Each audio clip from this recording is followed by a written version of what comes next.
Dear student of class 6, जैसा आपको याद होगा हम हमारा साइंस का वेरियस टाइप्स ऑफ मटेरियल के अलग अलग तरीकों के बारे में पढ़ रहे थे कि किस किस तरीके से मटेरियल से चीजें बनती है, क्या क्या मटेरियल की चीजें होती हैं। तो आज हम उसी में ही मटेरियल को क्लासिफाई करने के लिए, यानी जब हम मटेरियल को अलग अलग ग्रुप में रखते हैं कि ये मटेरियल ऐसा, वो मटेरियल वैसा, उसके तरीके देख रहे हैं किस किस तरीके से कर सकते हैं। तो हमने काफी सारी चीजें देखी, जैसा हमने देखा था कि लस्टर, हार्डनेस, सॉल्युबिलिटी, ऑब्जेक्ट में फ्लोट और सिंक यानी डूबेगा या नहीं डूबेगा। तो उसी के बाद में एक और चीज हमारे पास आती है जिसका नाम है ट्रांसपेरेंसी। क्या नाम है बच्चों? ट्रांसपेरेंसी। इसको क्या प्रोनाउंस करेंगे? ट्रांसपेरेंसी। इसमें हमको क्या गिवन है, हम बुक से रीड करते हैं और समझते हैं कि ये क्या है।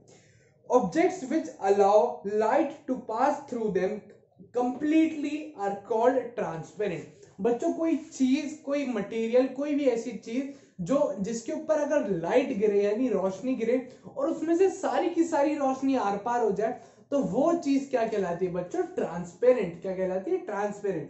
तो हमारे डेफिनेशन का मतलब था। इसके बाद में हम देखते हैं कि एग्जाम्पल से समझेंगे तो बहुत आसानी से समझ में आएगा कि मान लीजिए ग्लास है, कांच है, जो हमारी कार में कांच होता है या फिर हम विंडो में कांच लगाते हैं जिसमें सब आर पार दिखता है। अगर उसके ऊपर रोशनी गिरती है तो सारी की सारी रोशनी उसमें से बाहर निकल जाती है। उसके अंदर ऐसा नहीं होता कि थोड़ी सी रोशनी रुक गई है, ऐसा कुछ भी। तो सारी की सारी रोशनी उसमें से पास हो जाती है। तो बच्चों जो ग्लास होता है यानी जो कांच होता है, जो हम कार में यूज करते हैं या फिर विंडो में यूज करते हैं, उस तरीके का कांच पूरा ट्रांसपेरेंट होता है। क्या होता है? ट्रांसपेरेंट। और क्या एग्जांपल अगर मैं आपको दूं तो जो बच्चों एयर होती है यानी हवा होती है, इस रूम में भी हवा है। हवा कभी भी ऐसा नहीं होता कि किसी रूम में हवा ना हो, हवा हमेशा होती है। तो अभी भी हवा है, हवा के थ्रू ही लाइट आ रही है। लेकिन हवा में ऐसा तो नहीं है कि हवा में लाइट अटक गई, पूरी पहुंच नहीं पा रही है, ऐसा नहीं होता। तो जो एयर होती है वो भी एक ट्रांसपेरेंट चीज का एग्जांपल है कि हवा में से भी जितनी चाहे उतनी लाइट पास हो जाती है, हवा में कुछ भी नहीं अटकता है। अगर बच्चों हम इसका थोड़ा सा और एक एक्टिविटी हमको गिवन है, हम उस एक्टिविटी से अगर देखेंगे तो हमको और अच्छे से समझ में आएगा कि ट्रांसपेरेंसी क्या चीज होती है। ये बच्चों हमको बुक में दिखाया गया है कि एक लाइट, एक टॉर्च जैसी है जिससे हम light from a torch passing through a transparent glass. एक जो ग्लास है यानी जो एक कांच है उसके पास में, उसके आगे एक टॉर्च जैसी लगा रखी है जिससे लाइट हमने जलाई है, और जितनी लाइट हमने जलाई थी उतनी ही लाइट दूसरी तरफ से भी बाहर आ रही है। ठीक है, तो इससे हमको क्या पता चलता है कि जो ग्लास है वो पूरा ट्रांसपेरेंट है, यानी उसके अंदर से कोई भी लाइट अटक नहीं रही है। तो इससे आपको, मुझे लगता है कि समझ में आया होगा कि कांच से किस तरीके से लाइट निकलती है। उसके बाद में objects which does not allow light to pass through them are called opaque object। और ऑब्जेक्ट्स जो बच्चों लाइट खुद में से पास नहीं होने देते वो ऑब्जेक्ट्स क्या कहलाते हैं? Opaque object. अगर इसका भी मैं आपको एग्जांपल दूं, जैसे मैंने ये बुक है, मान लीजिए मैंने बुक ली, इसके पास, इसके आगे मैंने टॉर्च जला दी है। अगर मैंने इसके आगे टॉर्च जला दी तो इस बुक के बाहर से, इस बुक के अंदर से लाइट क्रॉस नहीं कर सकती। जो लाइट है वो इस बुक तक रह जाएगी, यहां से बाहर नहीं आ पाएगी। लेकिन उसी जगह की तो उसी जगह पे अगर मैं कांच लगा दूंगा और मैं लाइट मारूंगा तो लाइट सारी की सारी निकल जाएगी। लेकिन अगर ये बुक है, बुक में मैंने मारी और लाइट नहीं निकली, तो ऐसी चीजों को बोलते हैं बच्चों ओपेक ऑब्जेक्ट। क्या बोलते हैं? Opaque object. OPAQUE, opaque. तो यही चीजें हमको बताई गई हैं। अब इसके साथ साथ में क्या होता है कि जिसमें से सारी लाइट निकल रही है वो तो हो गया ट्रांसपेरेंट, हाँ समझ आ गया। इसके बाद में जिसमें से बिल्कुल लाइट नहीं निकल रही, कि बुक जैसी है या फिर एक फोन है या फिर मैं खुद खड़ा हूं, जिसमें से लाइट बिल्कुल नहीं निकल रही, वो कहलाता है बच्चों ओपेक। इसके बाद में क्या है? Object that allow light pass pass through partially are called translucent. अब क्या है बच्चों? ऐसे ऑब्जेक्ट, ऐसे कुछ ऑब्जेक्ट जिसके अंदर से कुछ लाइट तो निकल जाती है और कुछ लाइट रह जाती है, यानी उसके अंदर से सारी रोशनी बाहर नहीं निकल पाती, वो ऑब्जेक्ट्स बच्चों क्या कहलाते हैं? वो कहलाते हैं और ट्रांसलूसेंट ऑब्जेक्ट्स। क्या कहलाते हैं? Translucent objects. क्या क्या है बच्चों? स्मोक्ड ग्लास और टर्बाइन वाटर। अब क्या है? टर्बिड वाटर और स्मोक्ड ग्लास इसके एग्जांपल्स दे रखे। अगर मैं आपको और अच्छे से एग्जांपल दूं तो हम कई बार, जैसे अगर हम घर की विंडो में अंदर की तरफ लगाते हैं तो उसके अंदर हम ऐसा कांच लगाते हैं जिससे हम आर पार देख सके आराम से। उसमें कोई कुछ भी ऐसा नहीं होता, कुछ भी ऐसी बीच में चीज नहीं होती, ऐसा कुछ भी कलर, कोई भी डिजाइन, कोई पैटर्न नहीं होता, सादा कांच होता है जिससे हमको आर पार दिख जाता है। लेकिन हमारे घर में ऐसी भी विंडोज होती है जिसमें थोड़ा सा स्मोकी कांच होता है, यानी या तो कोई कलर का कांच होता है या फिर उसके अंदर कुछ बना हुआ होता है या फिर उसके अंदर एक अलग तरीके का कांच होता है जिससे सारी रोशनी उसके आर पार नहीं निकल पाती है, कुछ रोशनी रह जाती है और कुछ रोशनी निकल जाती है।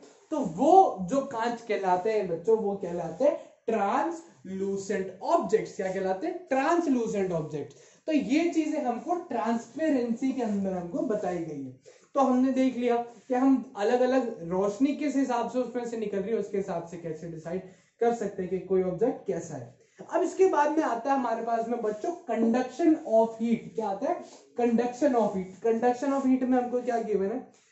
When we put one end of something in flame and the other hand also gets heated, जब हम किसी चीज को एक तरफ से गर्म करें और उसका दूसरा तरफ भी गर्म हो जाए तो वो बच्चों हीट कंडक्शन कहलाता है।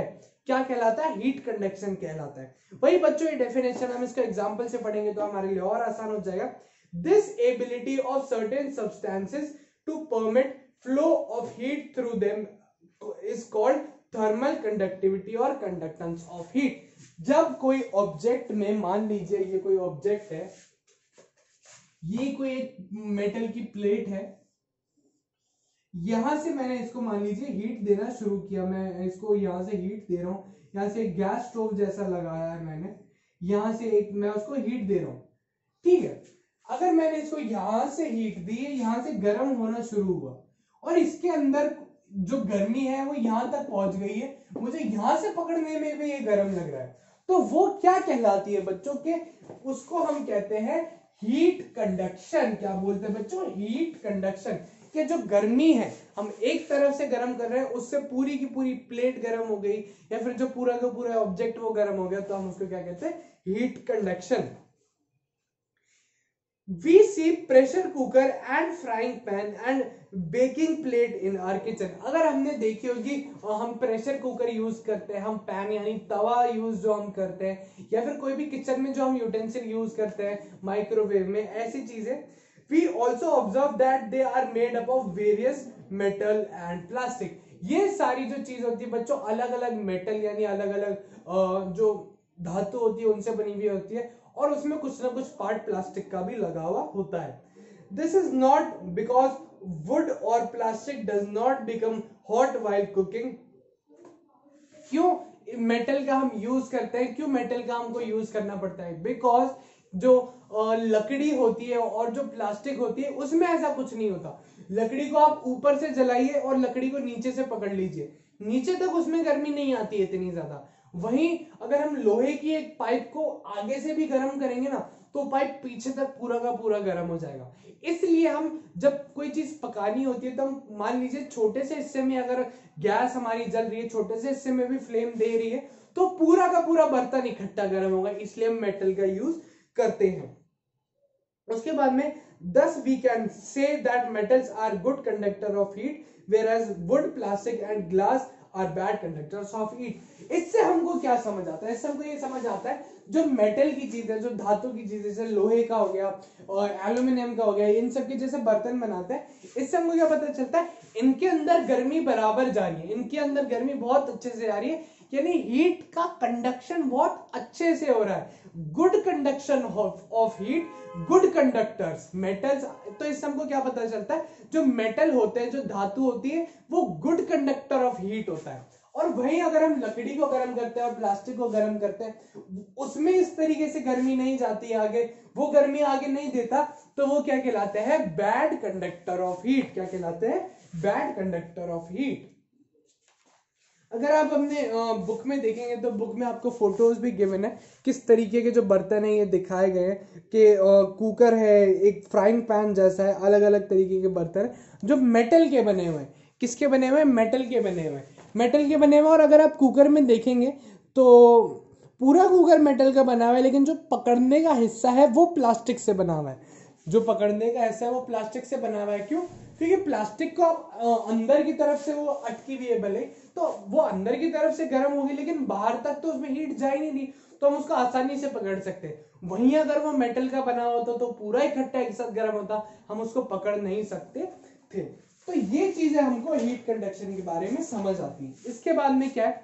Liquids and gases are also good conductor, be a good conductor और बैड कंडक्टर ऑफ हीट। जो बच्चों लिक्विड होते हैं, यानी जो लिक्विड स्टेट में चीजें होती हैं और गैस स्टेट में जो चीजें होती हैं, वो हो सकता है कुछ जो चीजें उनमें से वो गुड कंडक्टर यानी गर्मी आसानी से जाने देते हो, और कुछ ऐसे हो जो गर्मी ना जाने देते हो। Liquid such as oil, mercury are good conductors of heat. जैसा इसमें बताया कि ऑयल यानी जो हम तेल यूज करते हैं वो एक गुड कंडक्टर होता है, कि तेल को एक तरफ से गर्म करो तो भी पूरा का पूरा तेल गर्म हो जाता है। ठीक है, मर्करी बच्चों एक मेटल आता है, लिक्विड स्टेट में आता है, उसका हम थर्मोमीटर बनाते हैं बच्चों। क्या बनाते हैं? थर्मोमीटर बनाते हैं। तो थर्मोमीटर में भी वो जब गर्म होता है तो लिक्विड में भी पूरा का पूरा मर्करी एक साथ गर्म हो जाता है। तो मर्करी जो होता है वो भी एक अच्छा कंडक्टर होता है। All gases including air are generally bad conductor of heat. और जो बच्चों एयर होती है यानी जो हवा होती है वो तो बैड कंडक्टर ऑफ हीट होती है। क्या होती है? बैड कंडक्टर ऑफ हीट होती है, उसके अंदर से गर्मी इतनी आसानी से नहीं जाती।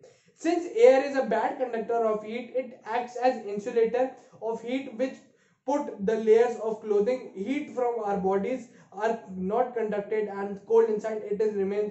अब क्या होता है बच्चों, जब हम कपड़ा पहनते हैं, इससे फायदा क्या होता है? हम कपड़े पहनते हैं तो इसके अंदर मान लीजिए मैंने सर्दी के कपड़े पहने, पूरे कपड़े पहने, और मेरे शरीर के अंदर जो है उस कपड़े के बीच में और मेरे शरीर के बीच में छोटी सी एयर जैसे फिल हो गई है, और वो एयर ना बाहर जाएगी ना अंदर आएगी, ना वो ठंडी चीजों को बाहर से अंदर आने देगी, ना जो मेरे शरीर की गर्मी है उसको बाहर जाने देगी।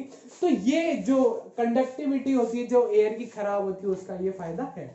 तो आई होप आपको ये कंडक्शन भी हीट का बहुत अच्छे से समझ में आया होगा कि किस तरीके से कंडक्ट होती है हीट एक तरफ से दूसरी तरफ में। इसके बाद की चीज हम हमारी नेक्स्ट क्लिप में पढ़ेंगे। Thank you.